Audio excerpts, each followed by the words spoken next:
Right, we begin in Ukraine. The unrest has continued. That's the unrest in the east. We should do a quick roundup, I think, of what's going on there. There's been a television station taken over. More central government offices have been taken over, both by pro-Russian forces.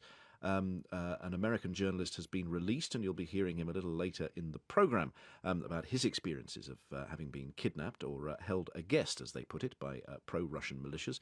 And also a pro-Ukrainian, pro-Kiev demonstration in Donetsk was attacked by what appear to be and are reported to be pro-Russian thugs who caused quite a lot of serious injury and damage as well. On the diplomatic front, we wait and see what sanctions the EU are going to announce to follow America's decision to widen the hoped-for impact of sanctions by hitting more people described as being as part of President Vladimir Putin's inner circle. While the unrest continues on the ground, let's speak now to Brussels. Ukraine's ambassador to the EU, Konstantin Yelisieiev.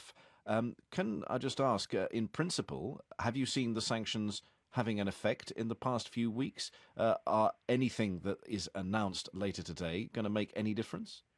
Yes, good morning. Yes, in my view, the European Union should be more determined and resolute with a view to take more sanctions vis-à-vis the aggressor, which is the Russian Federation. Because currently what we see, that the price tag for annexing Crimea was a little more than visa bans and asset freezes on a limited number of Russians. So that's why we encourage the European Union to be more decisive to follow the path of the United States of America. Right. Now, there's an interesting division in opinion between the EU countries on how far they want to go. Your neighbours, sort of Poland and the Baltic states in your region, feel a sort of a pressure of a resurgent Russia. Germany, however, relies on Russian gas. Britain has a lot of Russian money in the city of London. Do you actually feel that the EU will really, when it comes down to it, sacrifice economic links and self-interest with Russia just to support Ukraine? You see, the steps undertaken so far by the EU have been well anticipated by Russia.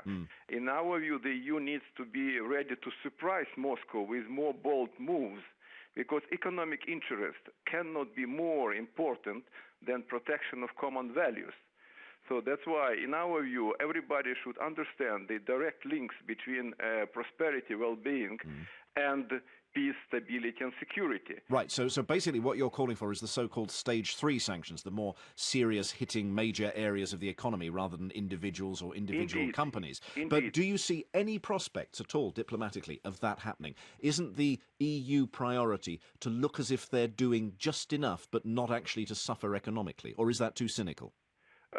First of all, we are calling upon to start with Iran-style Western sanctions vis-à-vis the Russian Federation, because this is a country which promotes terrorism, gangsters, separatism, and the brutal violation of the UN Charter. And in this respect, we call upon the European Union not to stop at the halfway and to continue and to do its utmost in order to feel Russia to be isolated. But don't you think that possibly part of the hesitancy on the part of the EU is that they don't fully trust the Kiev government and the control? I was giving a little roundup of what had happened. There are supporters of Ukrainian unity who are marching in Donetsk, are attacked, are beaten up, some of them are reported to be kidnapped, and yet the central government appears unable to do anything. No, we are trying to do our utmost, but the problem is that currently the Russian Federation is trying to tie our hands. It means make Ukraine unable to proceed with counter-terrorist operation under the threat of Russian intervention.